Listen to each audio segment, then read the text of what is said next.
Shalom, selamat pagi Bapak Ibu Saudara yang dikasihi oleh Tuhan. Selamat berjumpa kembali dalam ibadah secara online di minggu ke-13 setelah Pentakosta. Mari sebelum kita masuk dalam ibadah ini, kita persiapkan hati pikiran kita masuk dalam saat hening.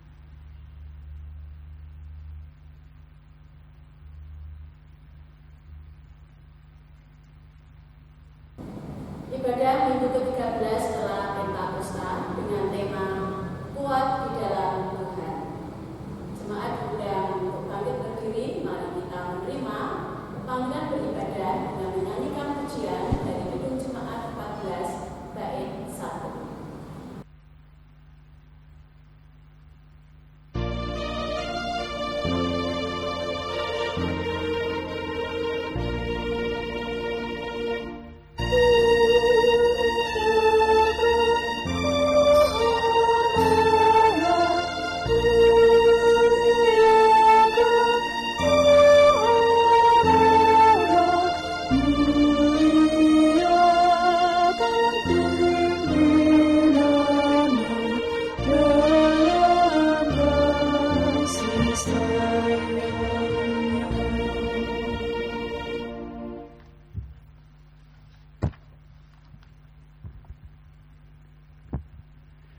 Jemaat milik Tuhan Yesus Kristus, mari kita sucikan ibadah kita dengan pengakuan kita yang demikian. Tuhan yang menciptakan langit dan bumi adalah sumber pertolongan kami.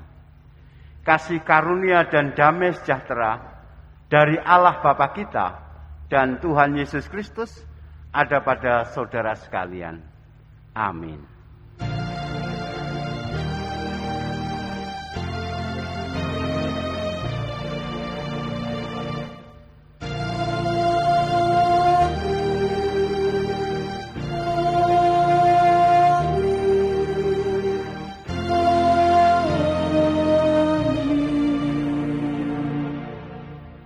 Dipersilahkan duduk.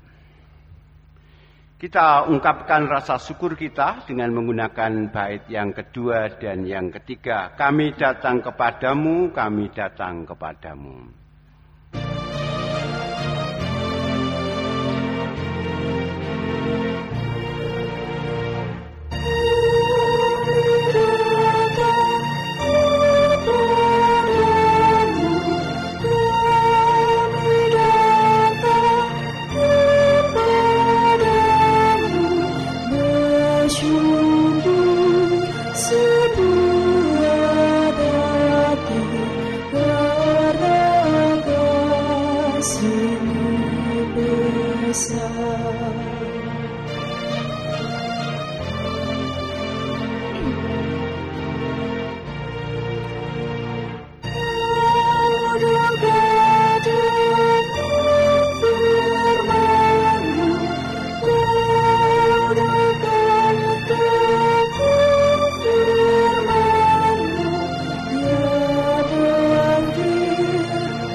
Jawab Yesus kepadanya, "Kasihilah Tuhan Allahmu dengan segenap hatimu, dan dengan segenap jiwamu, dan dengan segenap akal budimu. Itulah hukum yang terutama dan yang pertama, dan hukum yang kedua yang sama dengan itu ialah, kasihilah sesama manusia seperti dirimu sendiri. Pada kedua hukum inilah tergantung seluruh hukum Taurat dan kitab para nabi." Bapak Ibu Saudara yang dikasihi Tuhan,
siang dan malam terhadap tempat yang kau katakan, namamu akan tinggal di sana.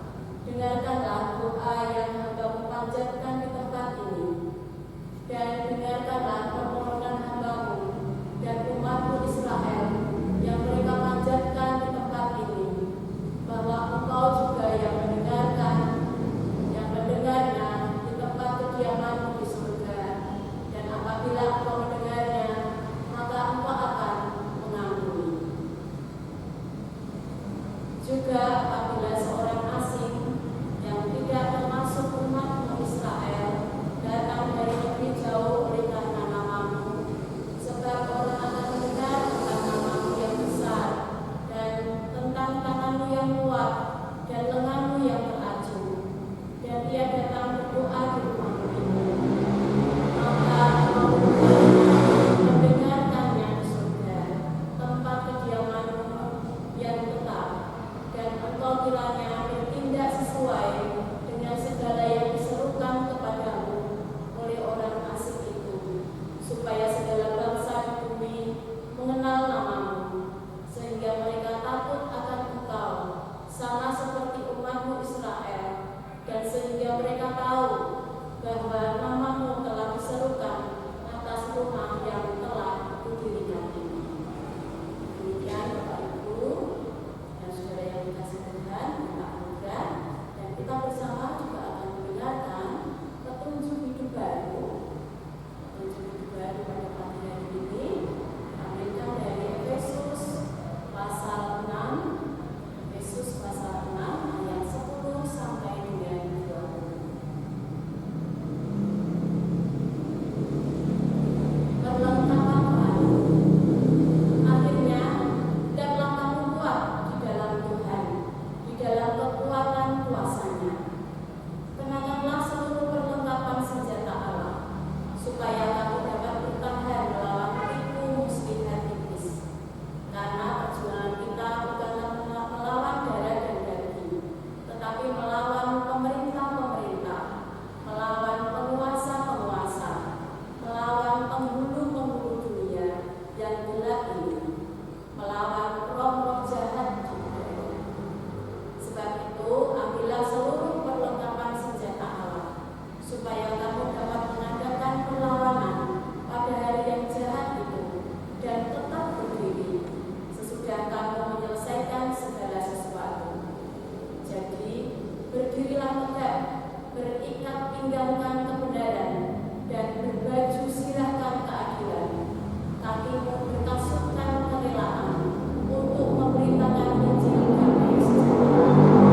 Dalam segala keadaan, pergunakanlah perisai iman, sebab dengan perisai itu kamu akan dapat memadamkan semua panah api dari si jahat. Dan terimalah ketopong keselamatan dan pedang Roh, yaitu firman Allah, dalam segala doa dan permohonan.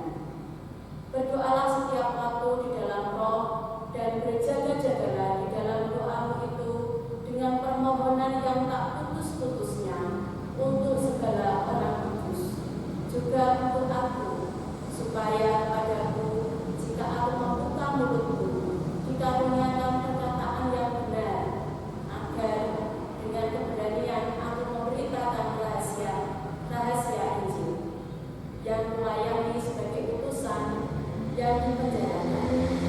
Berdoalah supaya dengan keberanian aku menyatakannya sebagaimana seharusnya aku berbicara.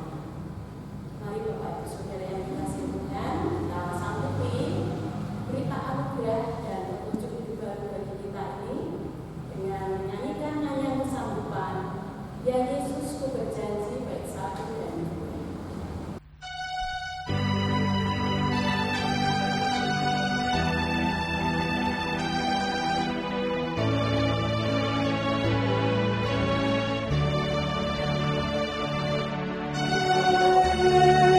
Yesus ku berjanji setia padamu,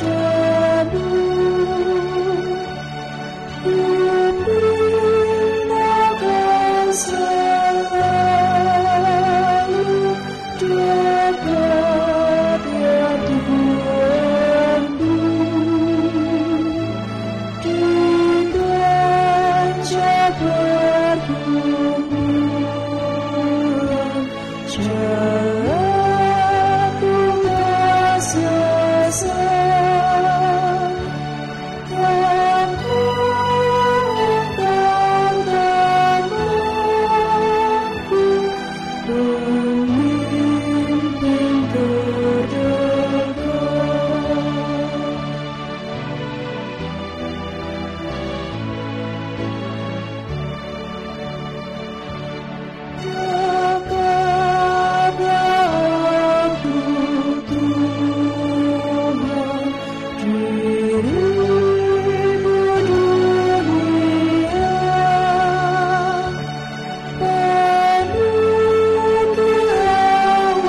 hancur karena merindukan pelataran-pelataran Tuhan.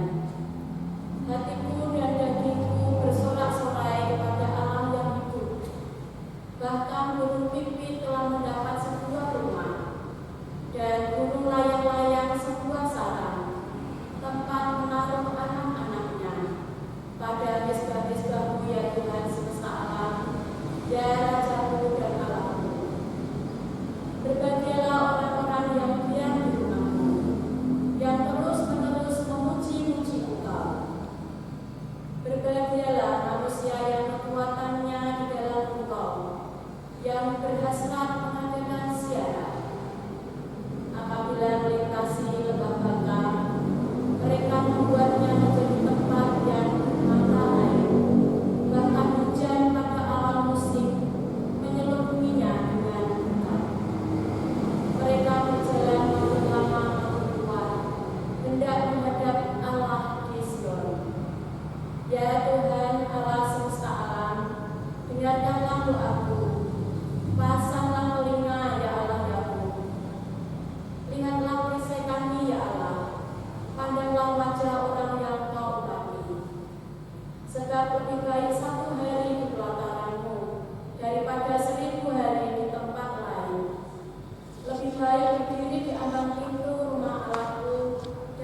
Jemaat milik Tuhan Yesus Kristus, bacaan Injil kita terima melalui kesaksian Injil Yohanes pasal 6, ayat 56 sampai dengan ayat 69.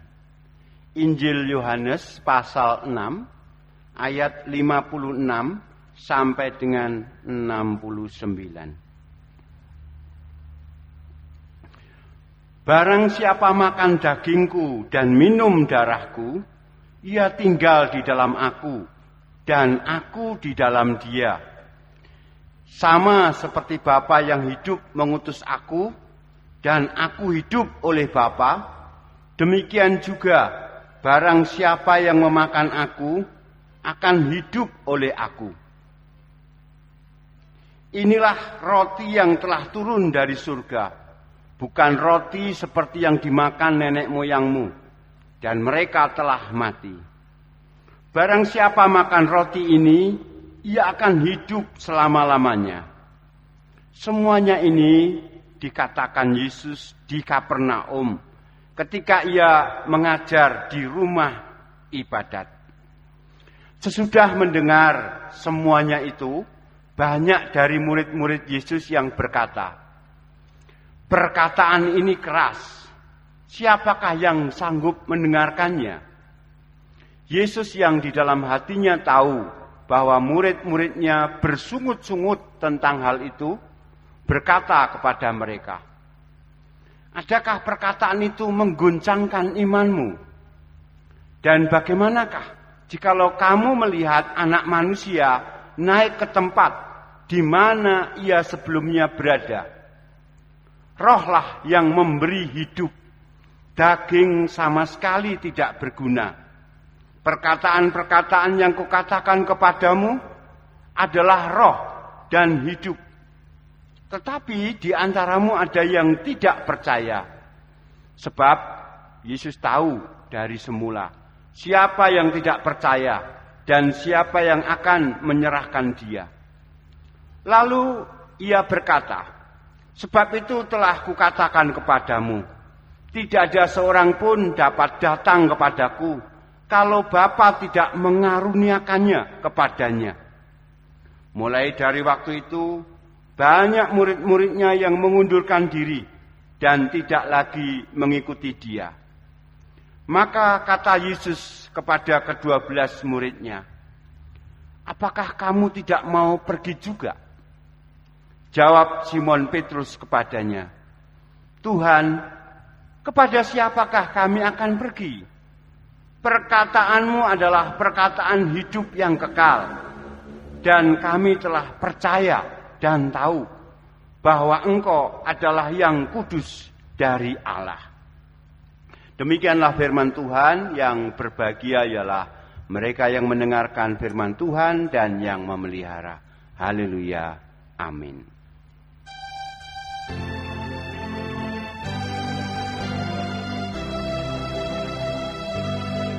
Haleluya, haleluya, haleluya.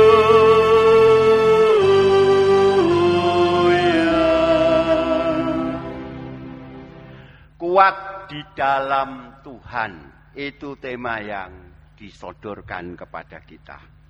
Dan untuk mendalami tema tersebut, saya mau mengajak kita lebih fokus pada bacaan petunjuk hidup baru tadi, yaitu dari Efesus pasal 6 ayat 10 sampai 20. Bapak Ibu, jemaat yang terkasih, kita tidak bisa memungkiri kita hidup di zaman ribut dunia. Kita hidup di masa pandemi yang berdampak multidimensi. Ada yang mengatakan ini adalah suatu waktu yang gelap, penuh ancaman dan tantangan. Bapak Ibu yang terkasih, saya mau mengajak kita untuk melihat bahwasanya melalui pandemi ini ternyata manusia dipaksa untuk rendah hati. Untuk bisa mulai melihat bahwa manusia itu sangat ringkih, memiliki satu kelemahan yang akut, manusia itu sangat rentan. Virus yang ukurannya mikro, mili itu ya, bisa mengganggu kesejahteraan, bisa mengancam kesehatan. Jadi jelas ini suatu tantangan yang sangat nyata. Nah, di tantangan yang sangat nyata seperti ini Bapak Ibu, kondisi yang seperti ini, yang perlu ada pada diri kita adalah integritas rohani. Tidak hanya integritas rohani, tapi kepercayaan penuh kepada kasih karunia Allah. Jadi kepercayaan ini jangan sampai tergoyahkan. Jadi kalau seperti nada bacaan Efesus tadi, kita perlu tekun membentengi diri kita dengan berbagai macam alat yang ada. Karena apa? Kita sadar kita itu ringkih tadi, kita rentan, kita tidak mampu menghadapinya sendiri. Kita harus mempercayai Allah. Ya, satu sisi kita mempercayai Allah, tapi kita juga ikut ambil bagian, mengerjakan bagian yang menjadi tanggung jawab kita. Kita bagaimanapun juga adalah mitra Allah, jadi harus mengambil peran. Nah, Bapak Ibu, Mazmur 84, demikian juga dalam bacaan 1 Raja-Raja 8. Ini tertera, tertulis di sini, 1 Raja-Raja 8 ayat 29a. Ya Tuhan, ya Allah, kiranya matamu terbuka pada rumah ini siang dan malam. Jadi ini peristiwa pentabisan bait suci. Ini menjadi doa Salomo. Dikatakan dalam doa Salomo maupun dalam Mazmur 84 tadi, Allah itu adalah Allah yang sangat setia. Ia setia sampai kekal pada perjanjian keselamatan. Allah itu berusaha merangkul semua ciptaan, bahkan termasuk orang asing. Jadi di bait suci yang tadi dikatakan, terutama di ayat 40 sampai 42 tadi, Allah juga dimohon untuk mendengarkan doa orang asing. Jadi Allah peduli pada semua ciptaan. Bagi Allah tidak ada orang dalam atau orang asing, orang pribumi atau pendatang. Ya, beberapa hari ini saya melihat suatu tayangan YouTube soal mencari DNA asli orang Indonesia. Ini lembaga Eijkman yang mengundang para sukarelawan untuk mau dites DNA-nya. Ternyata unik, sering gak sih? Dari beberapa suku yang ikut tes DNA tersebut, ada yang mungkin 30% DNA-nya berasal dari Tiongkok, ada yang 20% dari Timur Tengah, ada yang dari Eropa. Dan itu campuran, adonan. Jadi bangsa Indonesia itu tidak memiliki satu DNA yang asli. Sehingga kalau kita lihat sebenarnya mungkin suku bangsa yang lain juga begitu. Tidak ada yang asli, tidak ada yang pribumi. Sehingga rasisme itu sesuatu yang sangat mengingkari kesejatian. Jadi sekali lagi Bapak Ibu, dalam bacaan 1 Raja-Raja tadi, Allah juga mendengarkan doa orang asing. Allah setia kepada perjanjiannya. Mari sekarang kita lihat penulis kitab Efesus. Penulis kitab Efesus di sana menantang kita untuk menyadari kondisi kita ini secara rohani adalah darurat.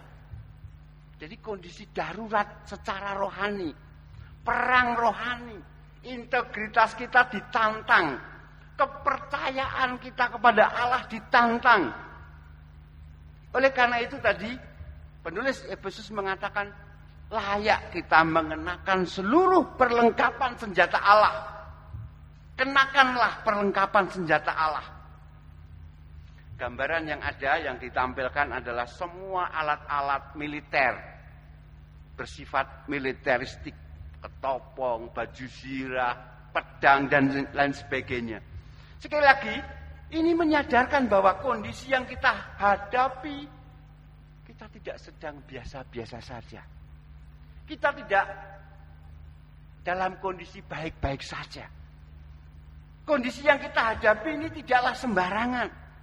Situasinya situasi perang.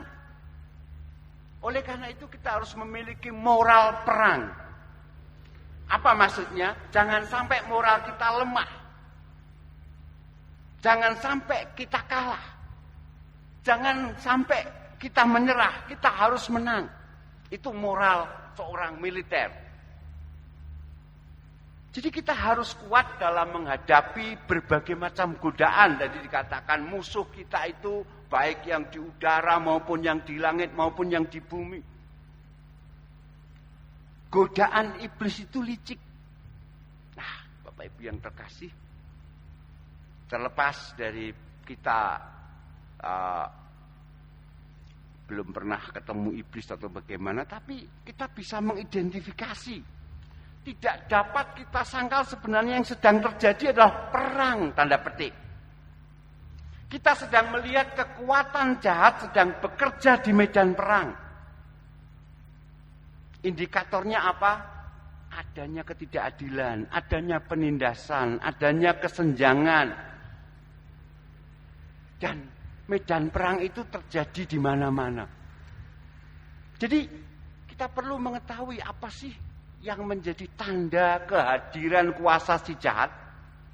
Kuasa si jahat selalu mempromosikan, menghadirkan adanya perselisihan, adanya kekacauan, adanya perpecahan. Kuasa si jahat itu berusaha menormalkan sesuatu yang tidak sopan, ketidakjujuran, dan lain sebagainya.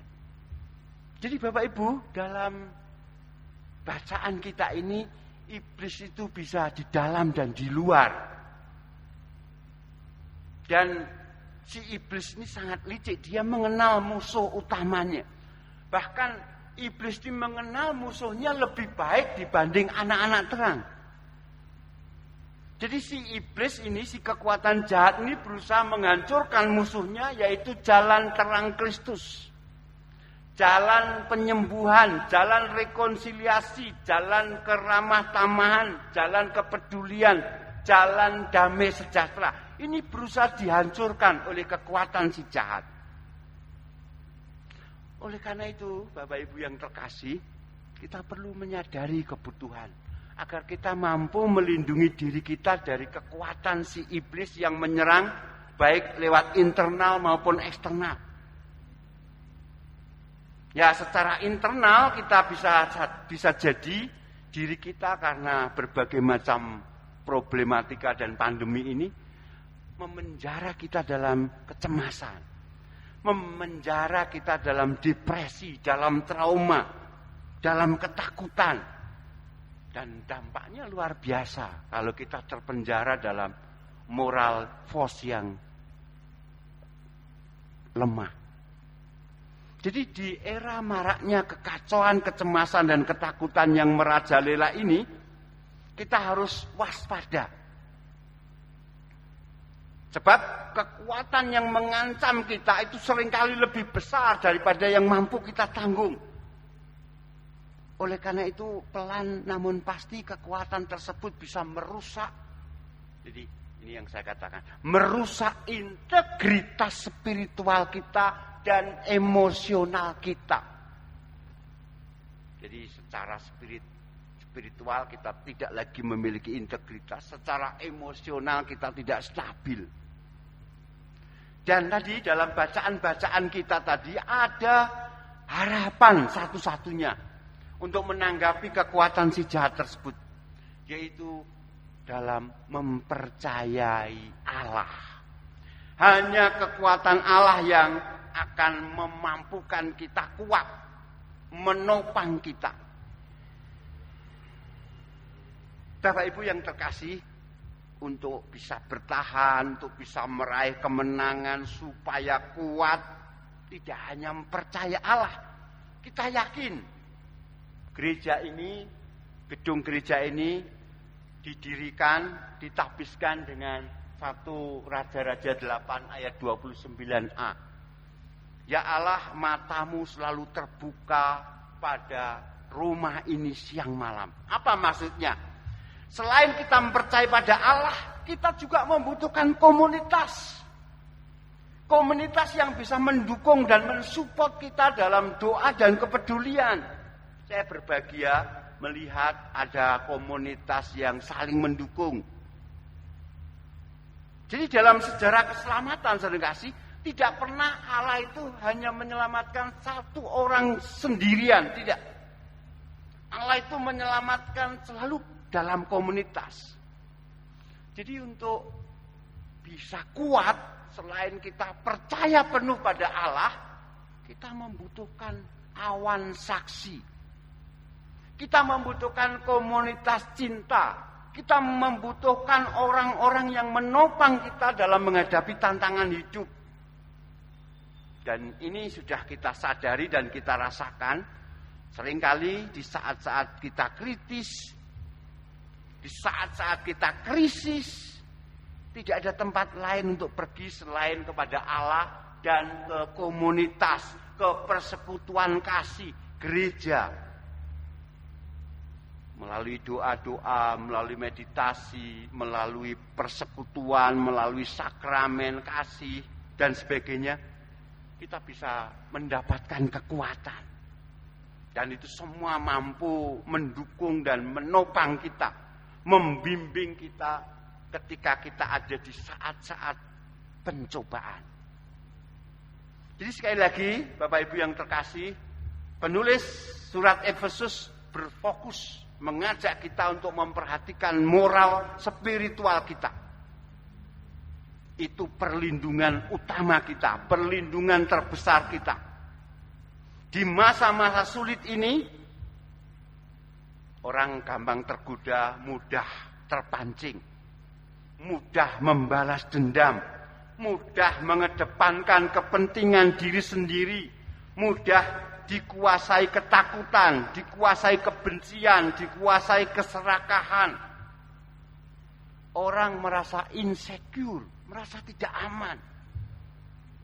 Jadi di masa-masa sulit itu, jiwa kita mudah mengerut, mudah mengecil, kecil hati. Ketika kita mengalami tantangan-tantangan yang berat, baik tantangan kesehatan, tantangan fisik, kita mengalami tantangan relasional, dan lain sebagainya. Tapi sekali lagi Bapak Ibu, temanya kuat di dalam Tuhan. Justru pada saat-saat seperti itu, karakter iman kita akan tampak. Karakter iman kita dipanggil. Jadi kita perlu membuktikan kita adalah orang percaya yang mampu teruji. Jadi terukur, kita mampu teruji. Kita perlu menjadi orang yang berjiwa besar, orang yang setia, orang yang berbelas kasih. Namun tegas pada saat pencobaan. Jadi ibarat prajurit, kita perlu berjaga, piket. Nah, Bapak Ibu, segala sesuatu memang bisa diambil dari manusia, tapi ada satu yang tidak bisa diambil. Apa itu? Kebebasan respon unik manusia ketika menghadapi tantangan. Jadi semuanya bisa diambil dari hidup kita, tapi kebebasan dalam kita merespon secara unik itu tetap ada pada kita. Jadi kita harus bijak dalam menggunakan kebebasan kehendak kita. Jadi kesulitan jangan sampai menghalangi kita menggunakan kebebasan moral kita. Saat menghadapi tantangan hidup, kita harus menghadapinya dengan ketenangan. Kita harus menghadapinya dengan cinta. Sama seperti ketika Yesus di kayu salib, Ia mampu mengampuni musuh-musuhnya. Meskipun kebencian mereka dikobarkan. Tapi kebencian musuh-musuh itu tidak menentukan tanggapan Yesus. Yesus tetap mengampuni musuh-musuhnya. Ternyata cinta Yesus lebih kuat dari kebencian para musuh-musuhnya. Pengampunannya lebih kuat daripada dosa pelanggaran musuh-musuhnya. Ini kita bisa belajar supaya emosi kita stabil di saat-saat kritis. Jadi Bapak Ibu, di saat-saat pencobaan sebaiknya kita perlu bersandar seperti kata-kata Martin Luther.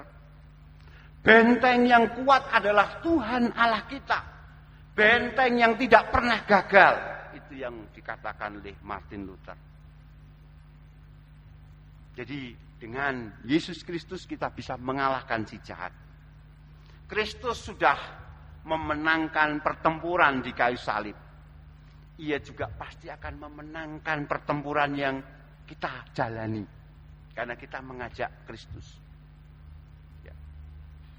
Sekali lagi, untuk bisa mengalahkan si musuh, kita perlu secara spesifik mengidentifikasi apa sih karakter dari kekuatan si jahat. Kekuatan jahat adalah kekuatan yang berusaha menghancurkan. Saya ulangi lagi.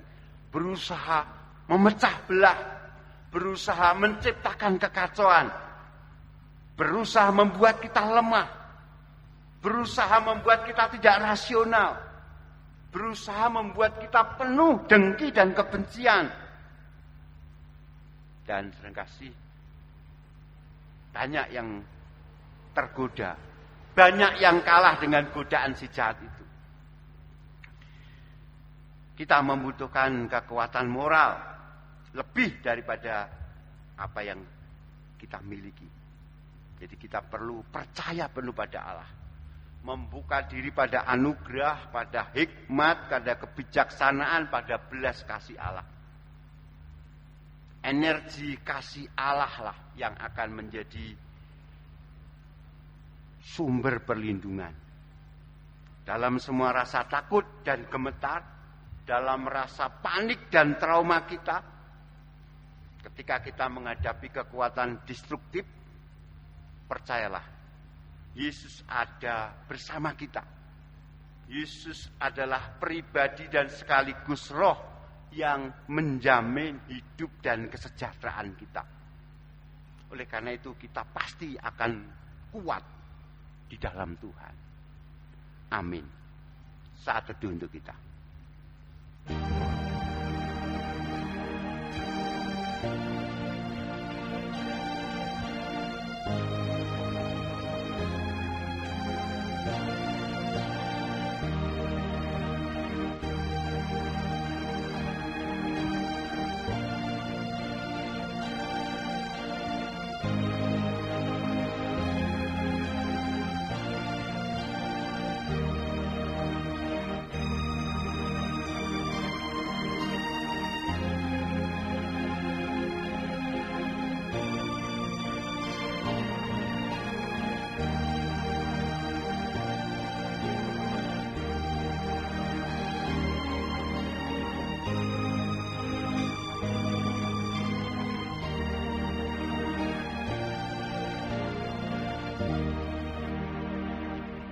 Kita berdoa, doa Bapa kami bersama-sama.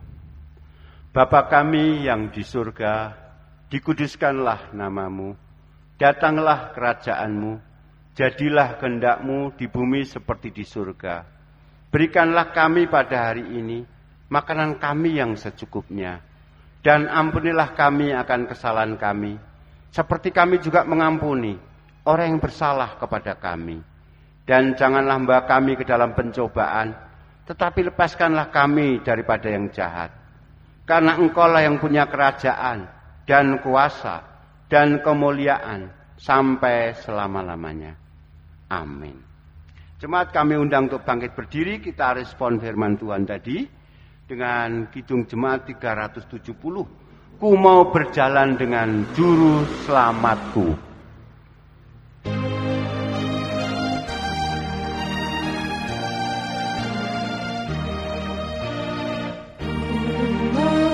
Jalan dengan juru selamatku,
selamatku, membawa bagai yang baru.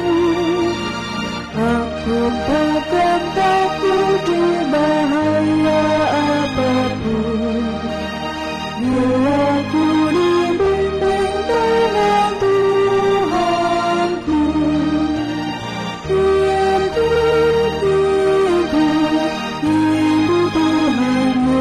Yesus, ku tetap mendengar nama hidupnya.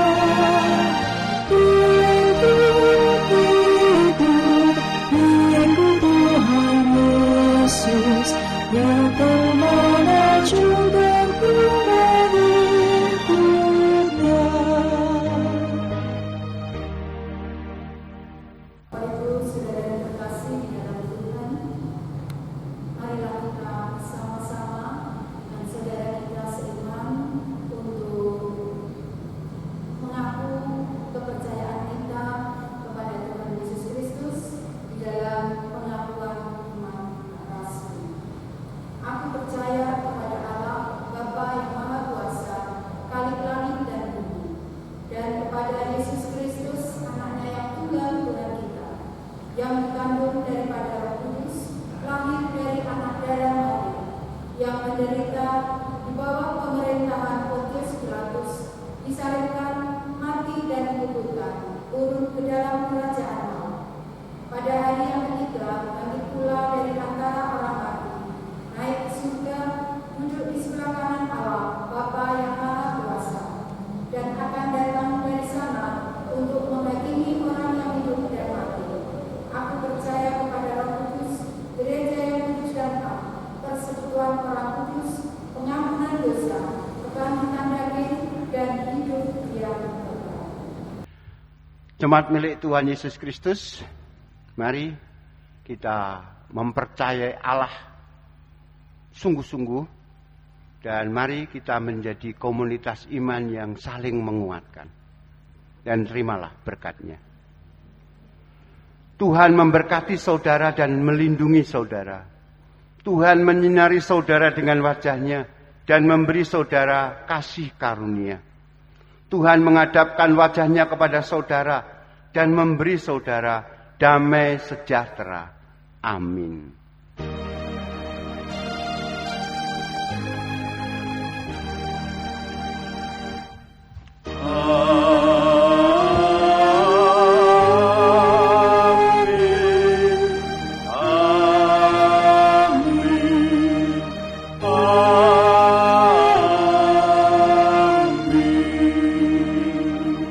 Kita akhiri ibadah dengan nyanyian penutup bait yang ketiga, bersama Juru Selamat hatiku teguh.